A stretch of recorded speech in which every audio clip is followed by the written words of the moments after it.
Ok, on est maintenant dans la deuxième partie de la critique de la science moderne. Beaucoup de philosophes qui n'ont pas pu être abordés, pas pu être développés. Je vais laisser la parole, voilà, à François pour qu'il puisse continuer à développer ça. Voilà, donc salut Antoine, content de reprendre le cours de cette émission passionnante, hein, on espère passionnante, qui en tout cas nous passionne sur la critique de la science ou de la science moderne, puisque c'est la même chose chez Olavo de Carvalho. Et donc j'étais resté la dernière fois pour mémoire, j'avais fait un petit historique, un rappel théorique sur la science et puis un petit historique sur la révolution scientifique moderne, et en particulier, je me suis longtemps arrêté sur Descartes, et j'avais parlé un peu donc, de l'opposition de Descartes à Aristote, et j'ai parlé un peu de Newton et de Newton l'alchimiste, dont parle beaucoup Olavo de Carvalho. Et je voudrais donc maintenant continuer à développer sur d'autres fondateurs de la science moderne, les plus connus, hein, et sur le regard qu'on peut porter sur eux quand on est informé auprès des bons maîtres, comme Olavo, mais il y en a d'autres. Moi, j'attends avec impatience Hegel et Kant. Alors sur Hegel, j'ai rien prévu aujourd'hui, mais on trouvera à développer si tu veux. Ok, Attends. bah, Kant, Ah oui, Kant, il y a déjà pas mal de matière. Ouais. ouais, mais on va évoquer un peu Kant. Ouais. Mais en fait, la dernière fois, voilà, j'avais parlé de Newton.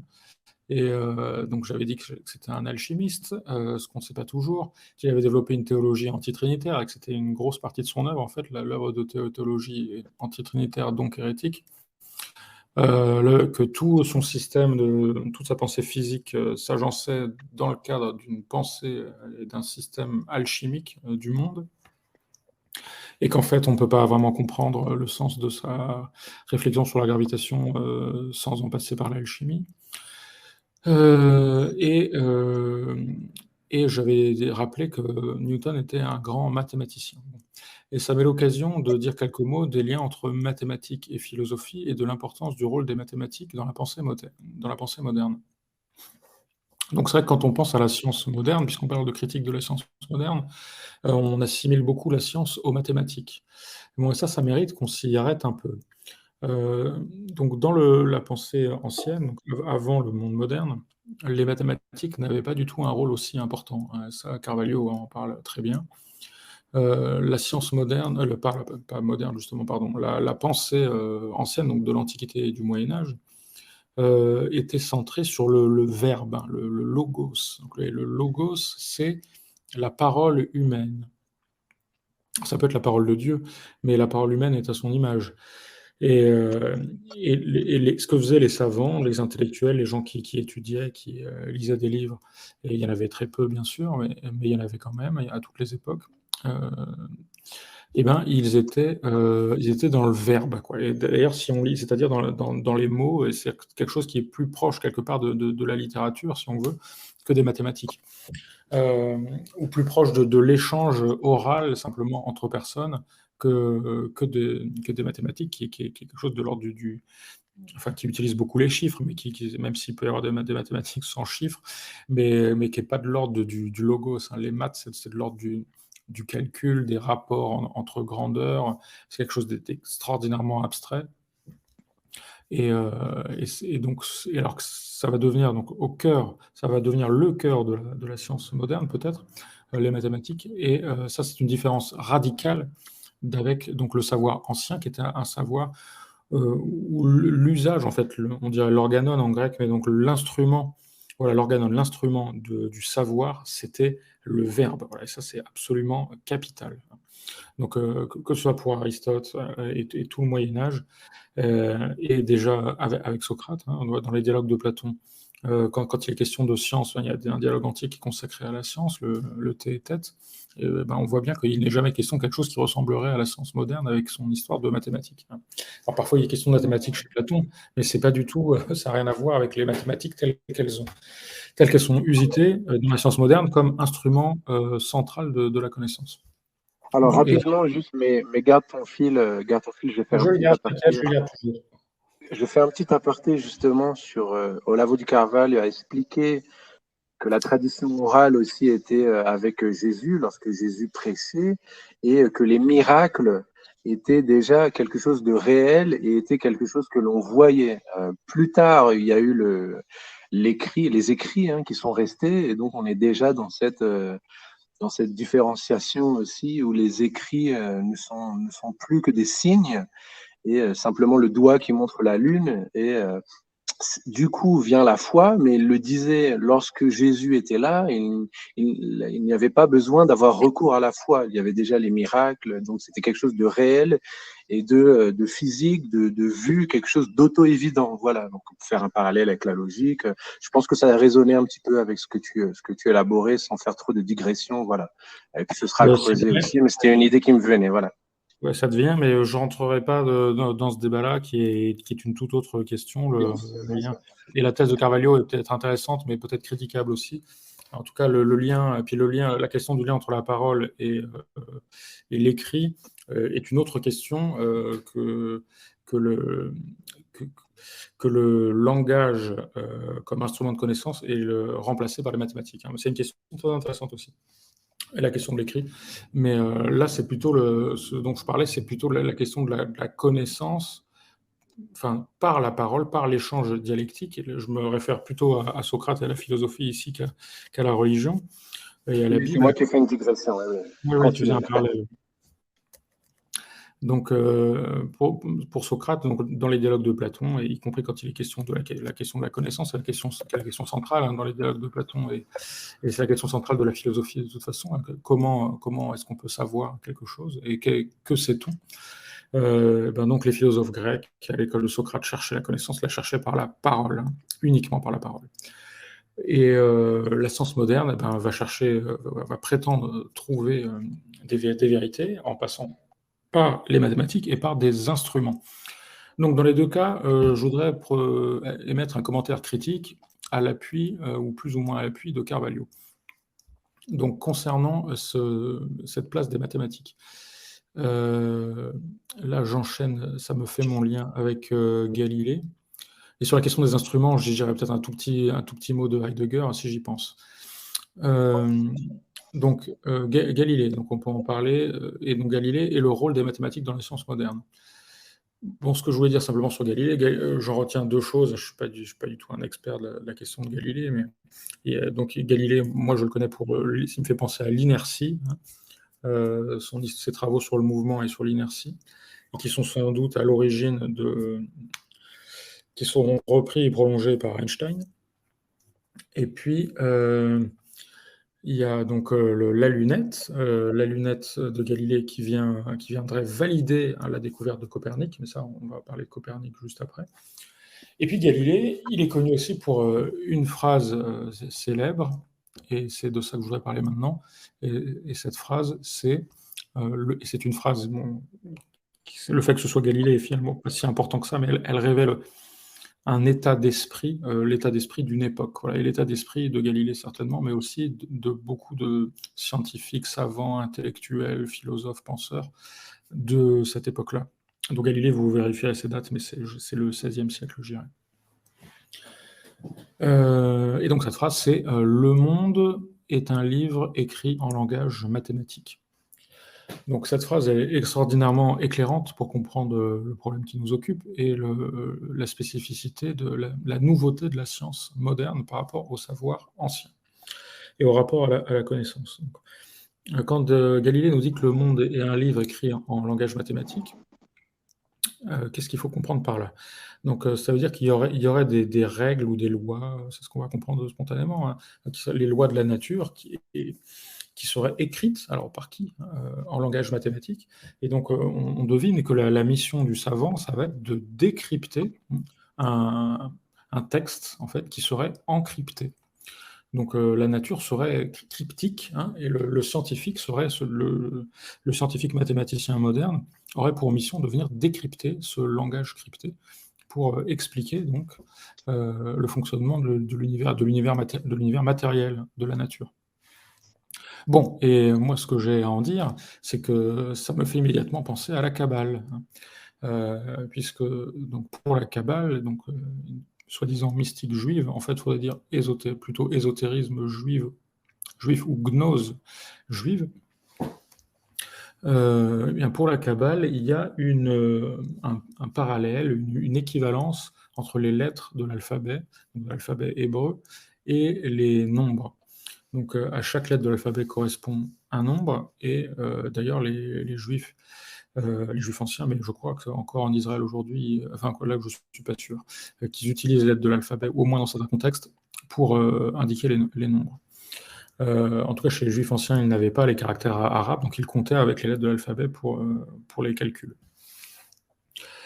Et donc, mais pour la Kabbale, il y a une équivalence. Et ce que passent leur temps à faire les kabbalistes, entre autres, c'est de trouver des sens ésotériques, donc des sens cachés dans les versets de la Torah ou de la Bible, à travers donc les équivalences numériques des mots, en faisant un calcul kabbalistique. Donc on prend tel mot, par exemple Adam, l'homme, on dit ça vaut tant en valeur numérique, et on constate que tel autre mot a la même valeur numérique. Par exemple, le mot ma, qui veut dire quoi.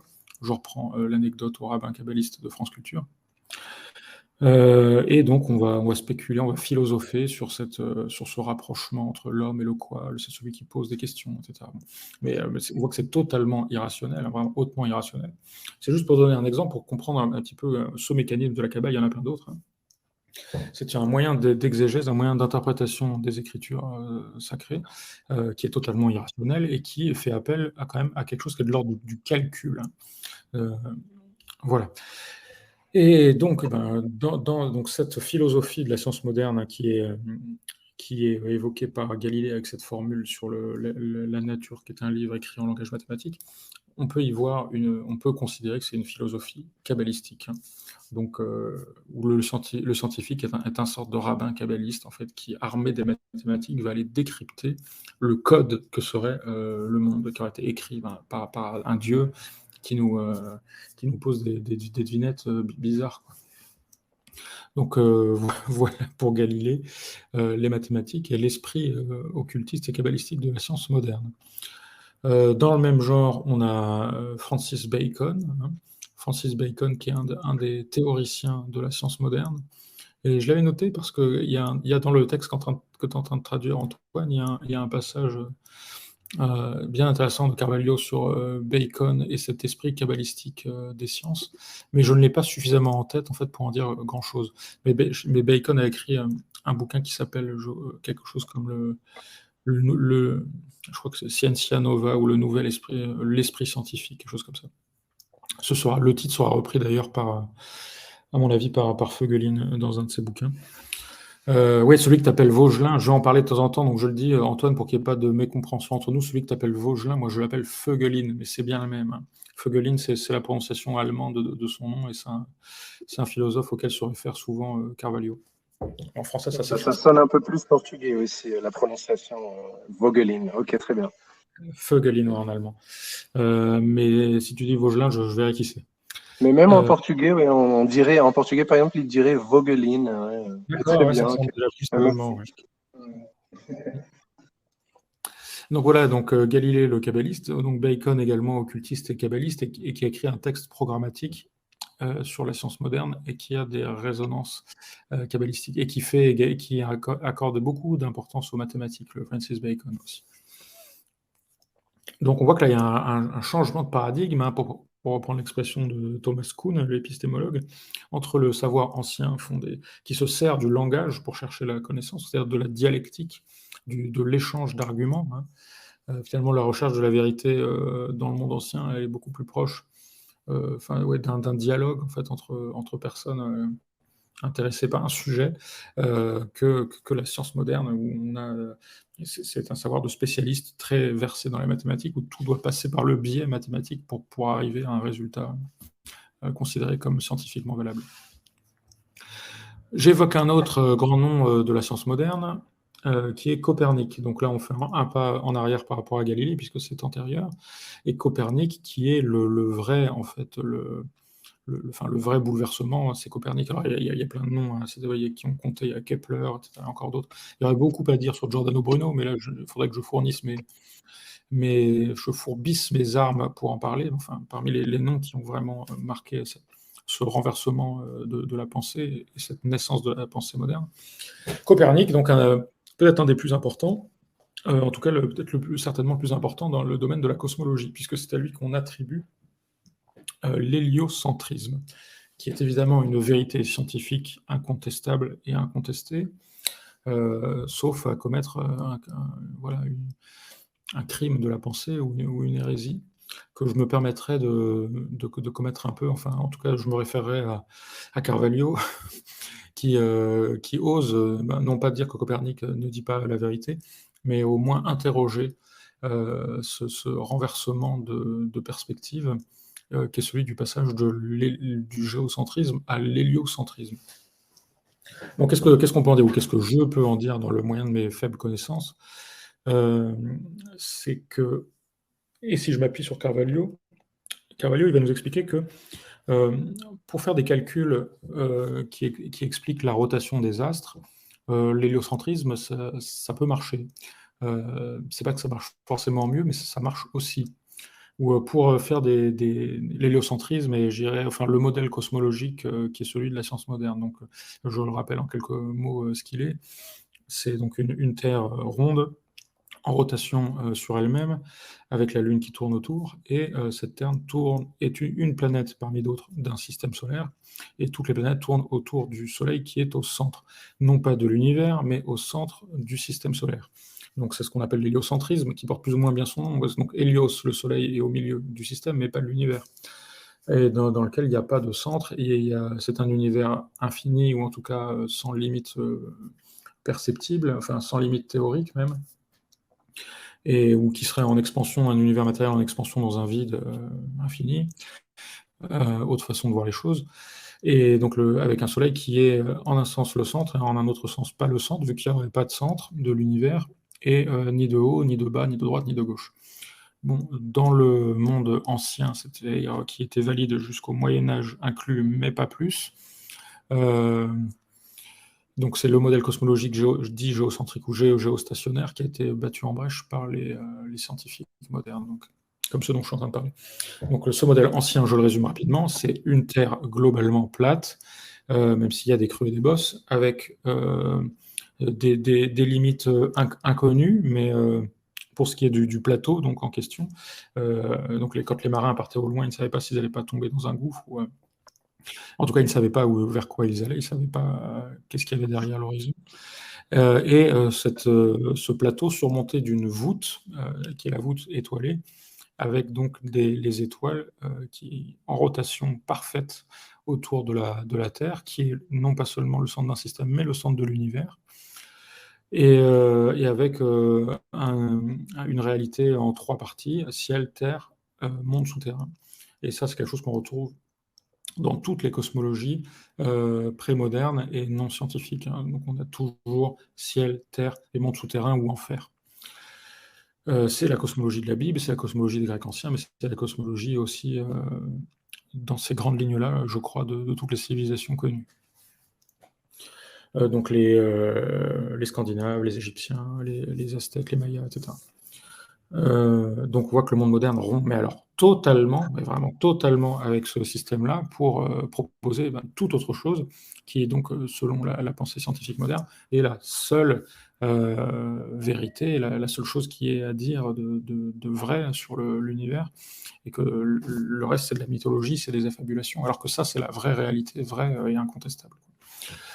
Bien, qu'est-ce qu'on a à en dire? Je ne vais pas faire tout le débat sur la querelle cosmologique, mais je note quand même qu'elle revient à notre époque, et c'est déjà intéressant à observer, sans se précipiter de dire qui a raison. Et ça revient notamment au Brésil et aux États-Unis, ou dans les Amériques beaucoup plus qu'en Europe. L'Europe est plus scientiste, elle est plus marquée par l'esprit de gens comme Descartes ou comme Comte, dont je vais parler bientôt. On croit encore plus en la science parce qu'on croit moins en la religion, hein, et on pense qu'il y a effectivement une querelle entre la science et la religion, mais en fait c'est une querelle entre deux religions, comme je le disais la dernière fois, puisque derrière la science, il y a une religion cachée. Voilà. Et donc ce que je voudrais dire simplement sur le système héliocentrique, c'est qu'on peut donc, selon Carvalho, encore une fois je ne vais pas plus loin que Carvalho, pour faire des calculs, pour calculer les itinéraires dans la marine, dans la navigation, ça fonctionne. Mais pour expliquer certains phénomènes, le modèle géocentrique géostationnaire fonctionne tout aussi bien, sinon mieux. Voilà, on a deux explications qui sont concurrentes sans forcément s'exclure a priori. Par contre, en termes de symbolique, là on a des choses, il y aurait bien des choses à dire. Bon, déjà, le fait que dans la cosmologie moderne, le ciel comme l'enfer sont abolis, hein. Donc le ciel au sens avec un grand C, hein. C'est-à-dire que pour les anciens, il n'y avait pas de différence si claire que ça entre le ciel avec un petit c et le ciel avec un grand C. C'est l'en haut. Donc quand on dit monter au ciel ou notre Père qui est aux cieux, il est vraiment en haut. Et donc il y a vraiment un en haut et il y a vraiment un en bas, hein. Et quand on dit que quand les morts descendent, dans la Bible, les morts descendent vers le Sheol, ou dans la mythologie grecque, c'est pareil. Quand on récite le credo, le Christ descend aux enfers et il est ressuscité le troisième jour et monté aux cieux. Donc il y a bien un mouvement de descente et de montée dans un univers qui est structuré symboliquement et qui fait sens. Alors que l'univers de la science moderne a complètement perdu ces notions absolues d'en haut et d'en bas, et de droite et de gauche, alors que c'est omniprésent. Enfin, si on arrive, on en lit très peu, donc généralement on ne le sait pas, mais il m'est arrivé de jeter un œil aux œuvres d'Hildegard de Bingen pour des préoccupations plutôt de l'ordre de la phytothérapie. Mais Hildegard de Bingen, en bonne médiévale, elle fait de la phytothérapie, mais elle s'intéresse aussi à tout, ses réflexions sur les plantes, elles sont liées à une cosmologie qui est celle du Moyen-Âge, pour lequel il y a un en haut, un en bas, une droite, une gauche, et qui sont des absolus. Voilà. Et c'est pas du tout le cas du monde moderne, où il n'y a pas de haut, pas de bas, on ne sait plus où on est, quoi.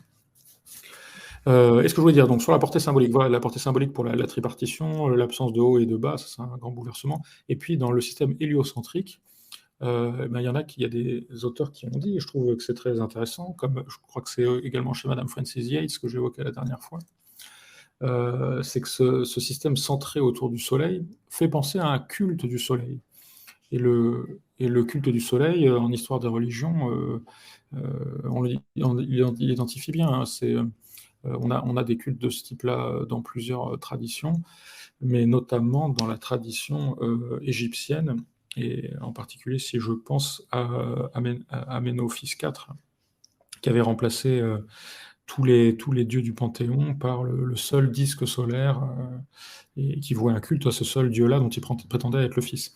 Donc ici, là, on aurait donc un lien ou un arrière-plan religieux qui n'est pas dit évidemment à l'héliocentrisme. Voilà. Et on pourrait encore voir un parallèle, par exemple, avec Louis XIV, le roi Soleil, etc. Mais ça nous emmènerait très loin.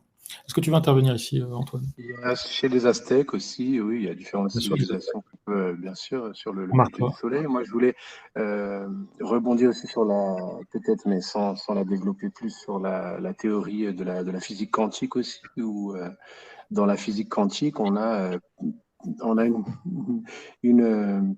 où un numéro 1 peut à la fois dire un 1.1 et un 1.2, donc on a encore plus une complexification de la réalité où une chose peut désigner plusieurs alternatives aussi. Donc voilà, c'était pour aller un petit peu plus loin aussi sur ce point-là. Voilà, mais maintenant tu peux poursuivre. J'avais pas beaucoup plus à ajouter là-dessus. Ouais, oui, en effet, donc les Aztèques, bien sûr, hein, et on remarque que c'est des religions très sympathiques, bien sûr, hein, des religions à sacrifice humain. Donc on peut aussi se demander s'il y a pas des liens à faire entre une évolution des idées et une évolution des pratiques. Voilà, j'en dirai pas plus. Sur la physique quantique, ouais, moi, c'est pas un sujet que je connais bien, mais je sais que Carvalho l'attaque, hein, donc ça surprend pour ceux qui ne connaissent pas, mais Carvalho se paye aussi bien la physique quantique que Einstein.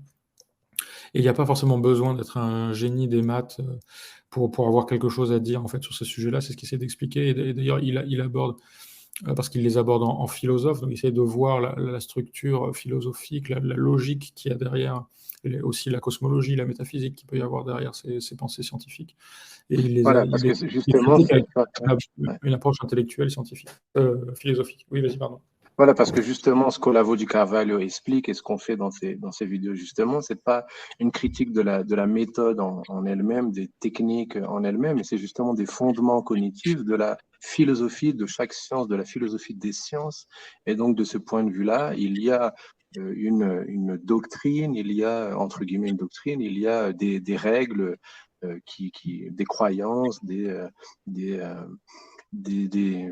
voilà, qui sont expliquées et qui sont questionnées par la philosophie, la vérité. Donc voilà, c'est ce Oui, qu'Olavo di Carvalho fait. oui, il y a des croyances, des conceptions qui sont véhiculées, moi je dirais, par les doctrines scientifiques. Là où Carvalho a une approche qui est celle qui est la plus intéressante à mon avis, il a une approche qui est, on pourrait dire, holiste ou transversale, transdisciplinaire. Et pour comprendre un mouvement de civilisation, comme le passage du monde médiéval au monde moderne, ou comprendre, puisque c'est moi la question qui me préoccupe depuis longtemps, pourquoi le monde moderne semble dériver inévitablement vers le totalitarisme. Euh, pour comprendre ces choses-là, on ne peut pas les comprendre en fait si on aborde les choses par un seul biais. Voilà. On peut pas dire, si je regarde que l'aspect science ou histoire économique ou seulement ou histoire religieuse ou histoire des idées. Non, il faut tout regarder transversalement. C'est-à-dire qu'il faut s'intéresser à la fois à la science, à la philosophie, aux Oui. arts, voilà, à la littérature, Et à la la quête de sens, oui, musique, et la quête de à sens, la religion. Et oui, et la quête, ouais. Et il faut la tout philosophie est de toute façon une matière qui pluridisciplinaire, oui. Ouais, et surtout ne pas zapper le versant religieux. Voilà. Et ça, Carvalho le fait très bien. C'est-à-dire que quand on va analyser avec quelqu'un comme Carvalho, c'est évidemment pas du tout ce qui se fait dans les universités nulle part. On fait comme si tout était indépendant, mais justement, c'est pas vrai. Pour comprendre la logique, le sens de l'histoire, de l'évolution des idées scientifiques, par exemple, si on veut vraiment comprendre les choses, il faut regarder aussi l'évolution de l'histoire des idées religieuses, qui n'est pas concomitante. Et si on veut comprendre les choses, je pense qu'il faut tout regarder transversalement. Voilà. Et ça, c'est l'approche de Carvalho. Une émission Donc, spéciale aussi sur Olavo di Carvalho et Saint Thomas d'Aquin. Moi, j'ai adoré cette partie-là où il explique sur la scolastique aussi. Voilà, mais c'est un autre sujet. ouais, c'est lié parce que la scolastique, si on suit Carvalho, c'est la bonne philosophie, hein, en fait. Tout à fait. Ouais. Il faudrait Et renouer avec ça. justement, les sciences modernes, en camouflant, en essayant de masquer, de dépeindre l'époque médiévale comme une époque noire, comme une époque sombre, comme une époque d'obscurantisme, de méconnaissance, euh, présente un tableau qui n'est pas la réalité. Donc voilà, faut aussi rétablir la vérité concernant l'époque médiévale qui est riche de penseurs, riche de philosophes, riche d'enseignements. Voilà. Et Absolument. Olavo di Carvalho le fait très bien. Et c'est absolument décisif. En réalité, c'est exactement l'inverse de ce qu'on nous explique. L'époque lumineuse, c'est le Moyen Âge. Et nous, on est dans les ténèbres, là, dans le cœur des ténèbres, même, on pourrait dire. Enfin, bon, ce sera peut-être encore pire après, là, on verra bien. Mais en tout cas, Et Olavo di Carvalho critique aussi les Lumières, on pourra en revenir aussi plus loin. oui, Oui. Il critique la évidemment, Révolution française aussi, il explique. évidemment, puisque tout est lié, hein. Si on attaque la science moderne, la continuité de la révolution scientifique du XVIIe et de la réforme protestante, ça va être la philosophie des Lumières qui va aboutir à la Révolution française, mais qui va finalement aboutir au socialisme, puis au communisme, et tout se tient. Voilà. Et on va en dire un mot d'ailleurs plus tard du lien entre C'est science ça la et communisme. philosophie, c'est la quête de sens. Hein. C'est ça la philosophie, la quête de la vérité, la quête La de quête de sens. la Donc, vérité, du savoir vrai. Ouais. exactement. Voilà. Je reprends très bien, je reprends le fil de ce que j'expliquais. Et là, je vais en venir enfin à Kant, tu vas voir. Ouais, Donc, super. j'ai écouté là, récemment, là, depuis qu'on s'est parlé la dernière fois, depuis qu'on a fait la première émission, je suis tombé sur une vidéo de Carvalho que j'ai trouvé, qui m'a vraiment marqué, où il parlait notamment de Kant et d'Auguste Comte. Et ce qu'il disait, donc là, de Kant, on connaît un petit peu après, hein, là, on avait donc Copernic, ça doit être le 16e par là. Le cœur de la révolution scientifique, c'est le XVIIe siècle, avec Descartes, Galilée, Newton, enfin non, Galilée peut-être un peu avant, mais Newton. Il y a aussi la Royal Society, voilà, je voudrais pas oublier de le dire. Quand on s'intéresse à l'histoire des sciences et au lien entre science et occultisme, il faut parler de la Royal Society, donc la Société royale britannique. En gros, c'est en Angleterre hein, que la science a été fondée. Alors, ça a été un peu partout en Europe, hein. Il y avait des Italiens qui ont compté, des Français, des Allemands, etc.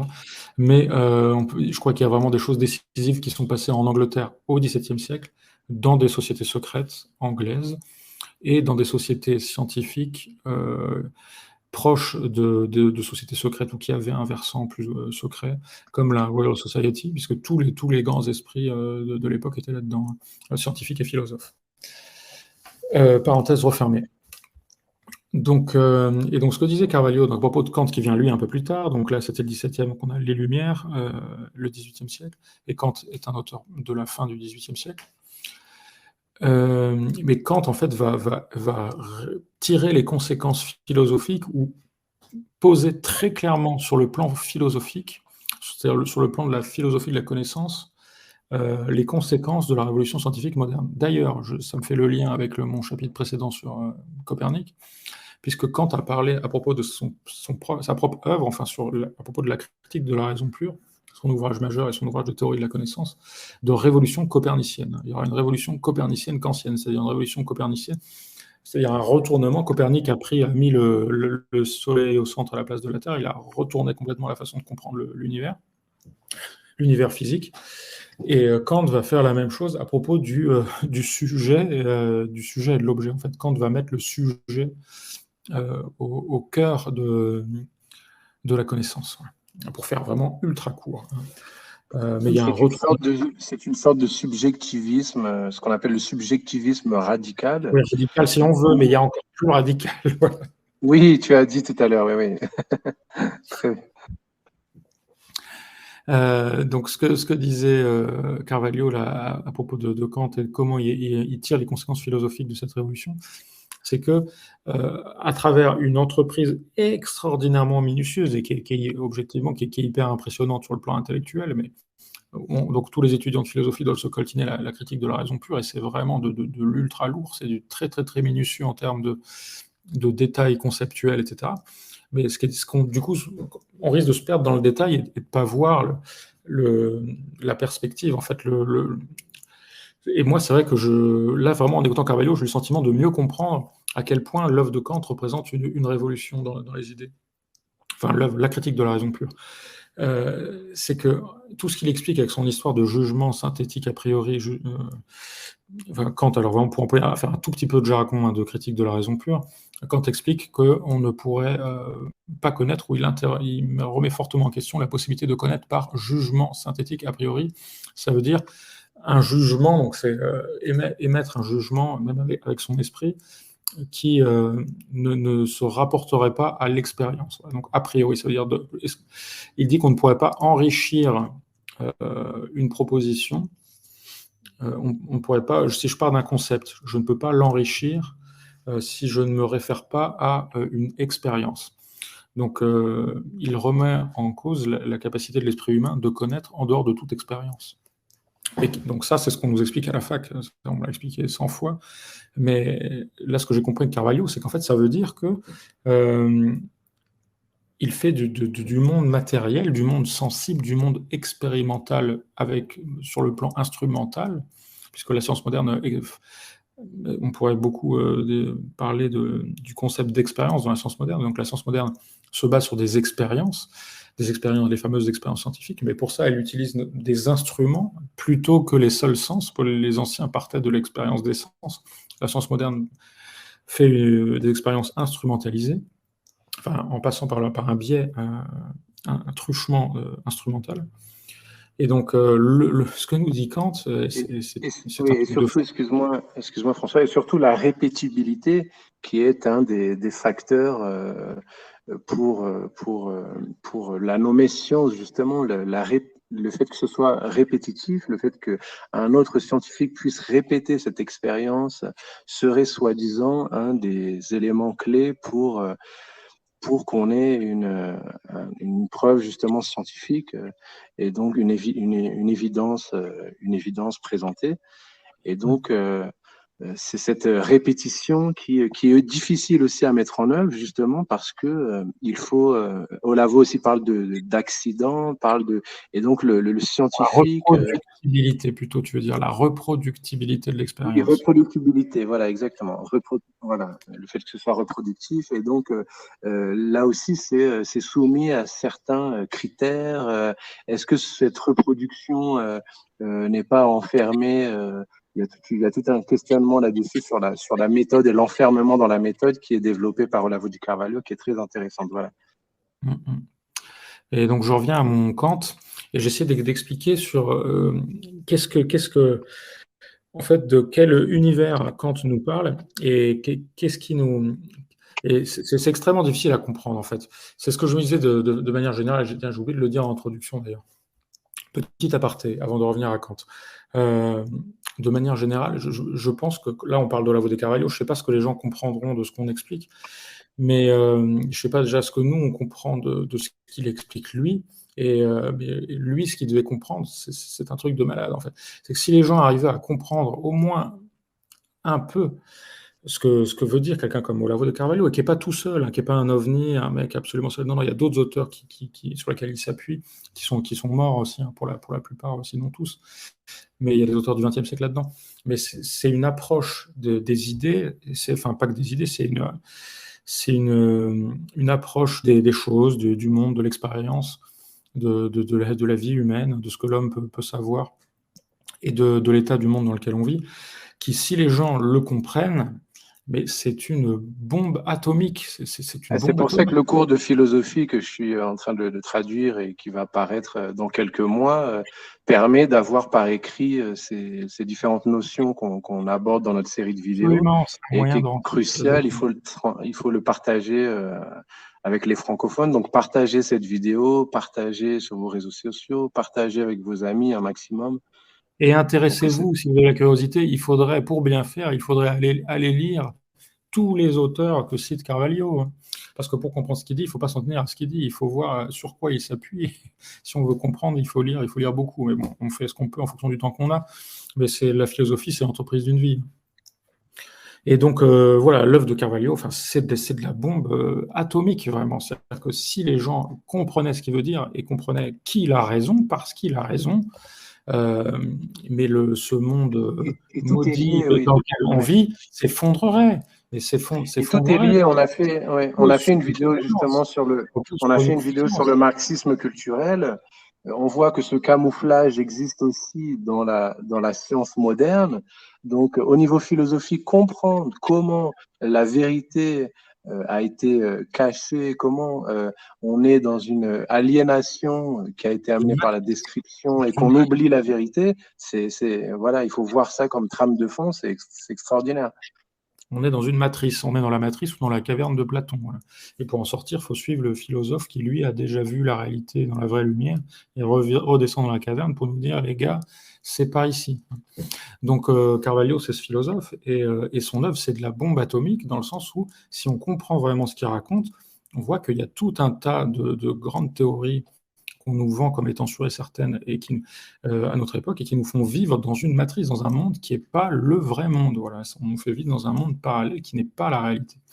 Et en nous faisant vivre dans cette caverne des illusions, pendant ce temps-là, il y a des organisations, des groupes, des gens qui avancent à un projet qui est identifiable en fait et décryptable, et si on s'y intéresse de près, qu'on a les bonnes pistes, les bonnes sources, la bonne documentation, qu'on peut comprendre, peut-être pas parfaitement, mais qu'on peut comprendre au moins en partie, et qui est un projet politique. Voilà. Et on va y revenir. Mais je voulais terminer sur cette histoire de Kant qui me paraît fondamentale. Donc le monde dans lequel Kant nous fait vivre, ou plutôt le monde qu'il nous décrit, dont il nous parle, et ce qui serait connaissable, c'est seulement ce qui serait expérimentable et mesurable scientifiquement. Donc, c'est-à-dire que l'idée du monde moderne et l'idée de la connaissance que donne un penseur comme Kant, c'est que ce qui est connaissable scientifiquement se confond avec la réalité. Voilà. Donc, la réalité, je le redis à l'envers, la réalité se confond avec ce qui est connaissable scientifiquement. Comprenez, tout ce qui n'est pas connaissable scientifiquement, c'est-à-dire expérimentalement, avec les moyens de la science moderne expérimentale et ses instruments, n'est pas connaissable. Donc tout ce qui est d'ordre métaphysique, religieux, mystique, théologique, ça existe. On ne peut rien savoir dans ce domaine-là. Mais à la limite, oui, on ne peut savoir que ce qui est de l'ordre voilà, du concret de ce monde-là, de ce monde temporel. Quelque part, ça ramène, c'est vraiment une laïcisation voilà, de la connaissance, on peut dire ça comme ça. Et si on veut revenir à ce qu'on a abordé au début, Ouais. au monde Tu croyais dans...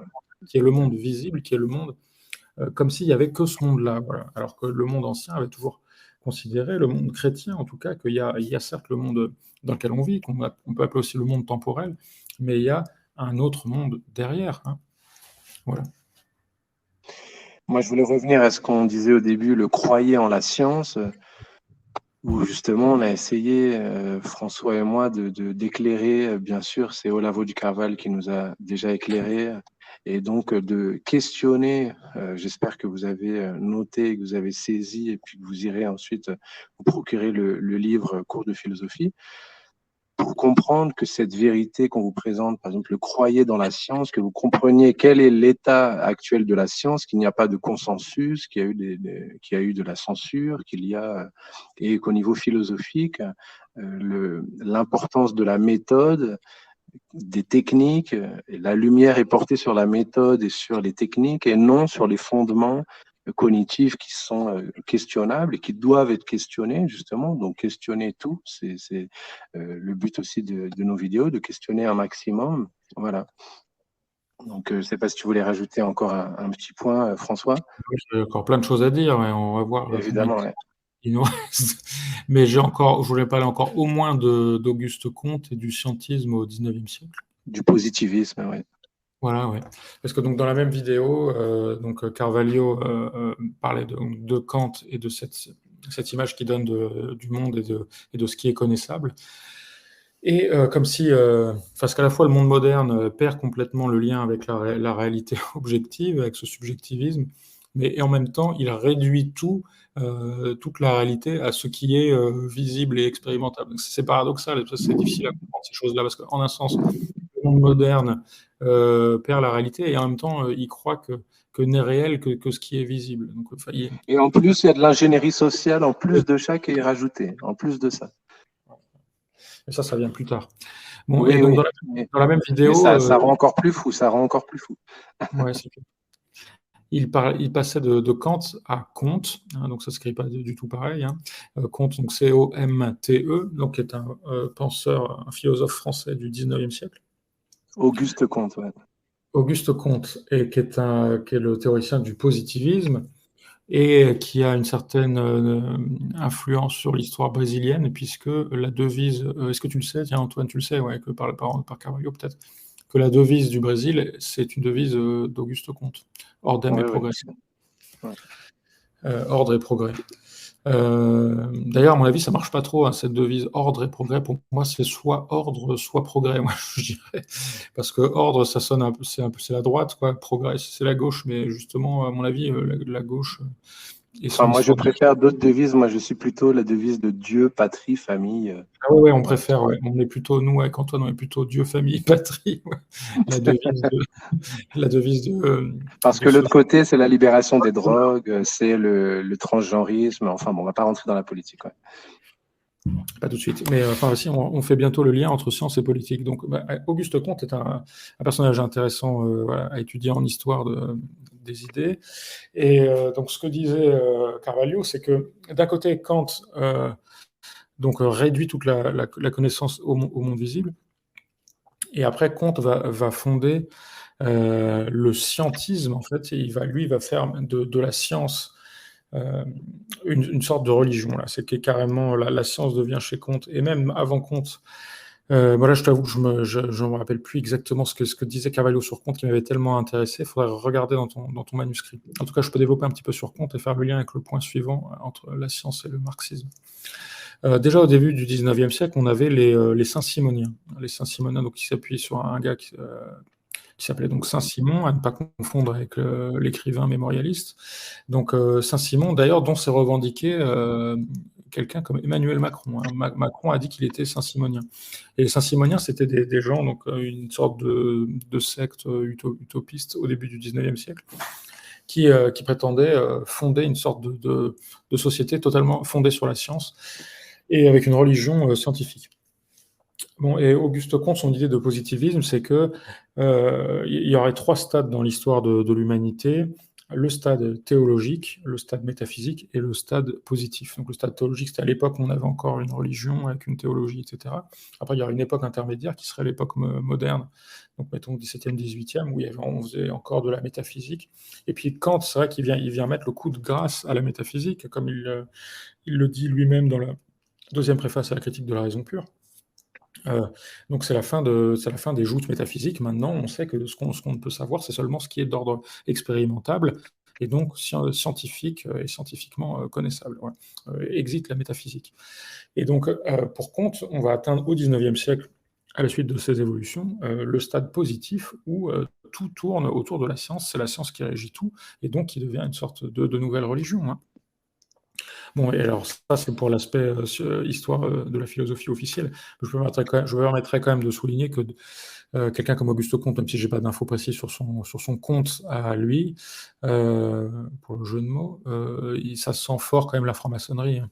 Donc derrière des organisations comme le saint-simonisme ou la philosophie positive d'Auguste Comte, oui, ça sent la maçonnerie, avec son esprit laïcisant, tout ramener au monde matériel et au pouvoir que la science donne à l'homme, en fait, hein, parce que cette science moderne, c'est une prise de pouvoir. Et là, il y a un paragraphe d'ailleurs dans le texte que tu traduis, Antoine, sur science et pouvoir, qui est très, très, très intéressant, où Carvalho explique que, et c'est ce que je disais tout à l'heure à propos de Descartes et son projet luciférien, la science ce qu'on appelle science, qui n'est pas une science, on aura compris, en fait, c'est une arnaque, mais en tout cas, c'est sur le plan technique, si sur le plan théorique, scientifique, il y a quelque chose qui est de l'ordre de l'arnaque et du faux, sur le plan pratique, le savoir technicien, je préfère dire savoir technicien, voilà, moderne, et sa capacité à créer des artefacts toujours plus sophistiqués. Alors aujourd'hui, ça atteint des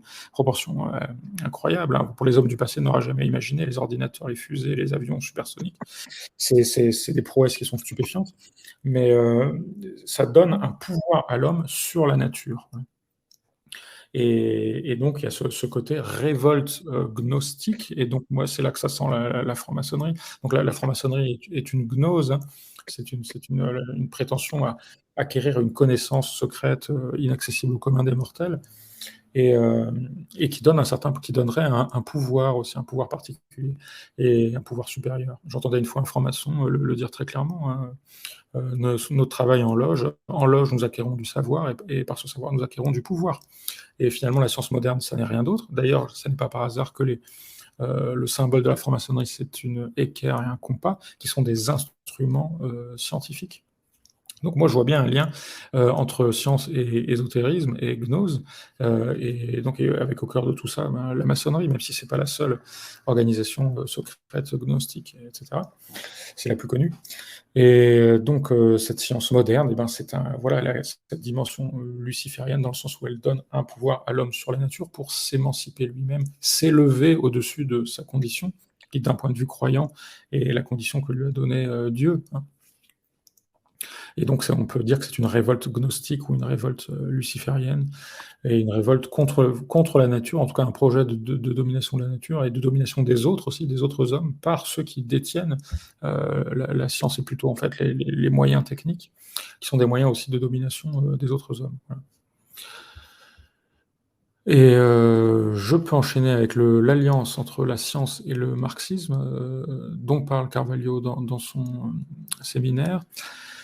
Il observe qu'à la fin du XIXe siècle et au XXe siècle, il va y avoir une alliance entre science et marxisme. Là, il cite tout un tas d'auteurs que je ne connais pas, mais qui doivent être des scientifiques se revendiquant marxistes. Et il observe qu'il y a une alliance objective entre donc, la science moderne et le marxisme ou le communisme, dans un projet de domination du monde par la science, par la technique, mais aussi par la politique, et in fine, de mise en place d'un nouvel ordre mondial, d'un unique État mondial et d'un totalitarisme techno-scientifique, donc on pourrait dire politico-scientifique aussi. Et je crois qu'on a eu un bel aperçu avec le Covid de ce projet, en fait, hein, qui est toujours d'actualité, évidemment, même s'il est moins apparent actuellement qu'il y a 2 ans. Mais donc c'est dans le monde entier, on est un État qui, à travers la science et par l'union politique de tous les États du monde, eh ben, impose un règne totalitaire absolu à toutes les populations du monde. Vas-y, Tout à Antoine. fait. Je voulais juste rebondir sur le marxisme, hein. On l'avait évoqué dans notre vidéo sur le marxisme culturel. Olavo du Carvalho était au départ communiste, hein, donc il est ensuite sorti. Il a connu José Dirceu, avec qui il a étudié. José Dirceu, par exemple, c'est un politicien brésilien qui est allé au départ à Cuba pour faire des entraînements militaires et être formé à la doctrine marxiste. Et Olavo di Carvalho a vraiment étudié à fond le marxisme, hein. Il faisait partie de l'organisation, donc il l'a vécu de l'intérieur, hein, pas seulement au niveau littéraire et au niveau académique, mais il a vécu aussi au niveau tactique, au niveau pratique.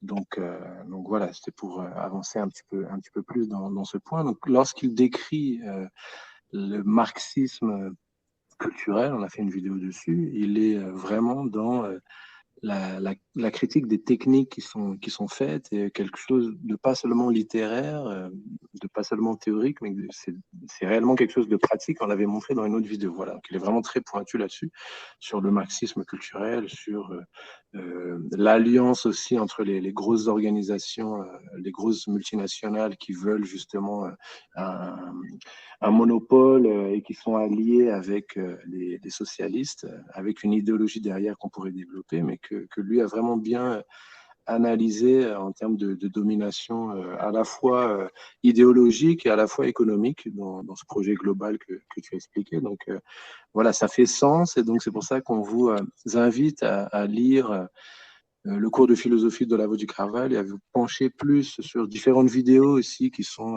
en français. Je pourrais mettre aussi dans d'autres vidéos des extraits avec des sous-titres de passages illuminants sur la philosophie de Olavo du Carvalho. Voilà, peut-être un dernier mot, François. Oui, moi j'arrivais tranquillement vers la fin de mon propos. Donc en effet, hein, donc Carvalho est dans le manuscrit que tu es en train de traduire, il le dit très clairement, hein. Donc il parle bien d'un nouvel ordre mondial, et moi que je qualifie de totalitaire et communiste.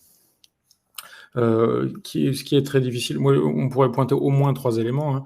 Donc c'est à la fois, il le dit comme ça dans le texte, hein, ce sont des puissances financières qui se sont réunies et qui ont entrepris de prendre le contrôle du cours du monde, enfin qui quelque part ont récupéré des évolutions qui étaient déjà là, selon lui, hein. Je ne prétends pas détenir toute la vérité sur ce qui s'est passé dans les coulisses des derniers siècles, mais il y aura eu une évolution qui était déjà là et qui aura été récupérée par un groupe organisé conscient, et donc ça, selon lui, c'est parfaitement documentable et documenté, et donc des organisations notamment financières qui ont pris le contrôle parce qu'elles en avaient les moyens, notamment parce qu'elles tiennent la dette des États. Voilà, entre-temps, c'est une question qui est bien connue.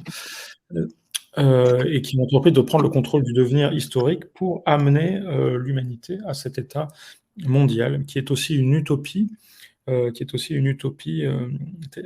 été décrite par des auteurs versés dans l'ésotérisme, je dirais, à toutes les époques, hein. Beaucoup à la Renaissance, on pourrait citer des auteurs du XVIe comme Tommaso Campanella.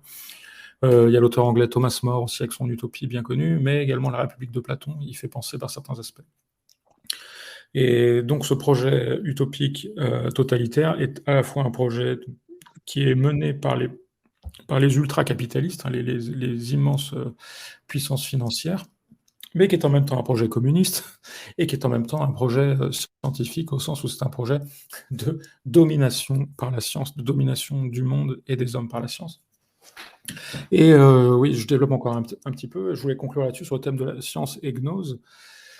Donc la gnose est une révolte, hein, luciférienne, mais est en même temps une doctrine spirituelle et qui est secrète, donc la plupart des gens ne connaissent pas, mais qu'on peut quand même étudier, qu'on peut étudier sur un plan tout à fait universitaire, en tant que mouvement spirituel ou en tant que doctrine métaphysique également. La gnose a à voir avec l'alchimie, hein, et l'alchimie mène un projet de spiritualisation de la matière. Et donc, je pense que ce grand projet totalitaire auquel on assiste et qui est jamais que l'aboutissement de la révolution scientifique moderne, a un objectif de contrôle total de la réalité et de spiritualisation de la matière et de l'homme. Ça, c'est le projet de l'alchimie. D'ailleurs, il y en a qui ont repéré, certains auteurs, qui ont repéré des liens entre l'alchimie et la finance moderne. Ce serait également un sujet passionnant, mais là, c'est pas un sujet que je connais bien. Mais on repère en fait des liens, quand on connaît un petit peu l'alchimie, entre l'alchimie et plein de choses qui se passent dans le monde moderne, notamment toutes les utopies technologiques qui viennent de la Silicon Valley, le transhumanisme, le transsexualisme, et le projet de fusion entre l'homme et l'ordinateur, etc. Donc tout ça, ça vient des sciences occultes. Donc, quand on connaît un peu le sujet, on peut vraiment tisser les fils et voir le lien. Et il y a Carvalho qui parle, et je vais conclure là-dessus, dans le manuscrit qu'est en train de traduire Antoine, d'un livre que je ne connaissais pas et dont je ne me rappelle pas du nom de l'auteur, qui s'appelle La science comme salut, Science as Salvation, où l'auteur explique que la science propose un projet de salut ou de rédemption pour l'humanité. Et c'est vrai que si on écoute les allumés là, de la Silicon Valley, tous les technophiles, hein, on peut les appeler technophiles ou lucifériens, finalement ça veut dire la même chose, que sont les Gates, Zuckerberg, etc., ils proposent un projet comme si la science allait nous sauver, on ne sait pas trop de quoi, de la condition humaine sans doute. Et ben, je voulais rappeler simplement que ça rappelle encore une fois la promesse faite par le serpent à Adam et Ève, hein, mangez du fruit défendu de la connaissance et vous serez comme des dieux. Donc c'est la gnose, le fruit représente la gnose dans l'ésotérisme. Et ce serait ça qui sauverait l'homme, ce serait surtout d'échapper à Dieu et d'obéir non plus à Dieu, mais au serpent. Donc je pense qu'on peut parler d'un projet proprement luciférien, voire satanique, à propos de ce projet scientifique, moderne et communiste. J'en termine là-dessus. Et donc, on peut conclure que, en fait, pour rebondir sur les propos de François, que en fait, la croyance au progrès a remplacé la providence et, et donc le développement technologique est merveilleux. Olavo Di Carvalho l'explique hein, dans un chapitre sur la technologie. Par contre, au niveau philosophique, et c'est justement la question, qu'est-ce que le progrès au niveau philosophique par rapport à la providence, par rapport à la religion, par rapport à l'idéologie. Donc, j'espère qu'on a révélé quelques pans, quelques aspects sur ces questions-là. Et on fera une prochaine vidéo avec un grand plaisir. C'est passionnant. Donc voilà, merci à tout le monde. Merci François. Merci énormément. Merci à toi. Merci à toi. Et à la prochaine. À la prochaine. Ciao, ciao. Salut.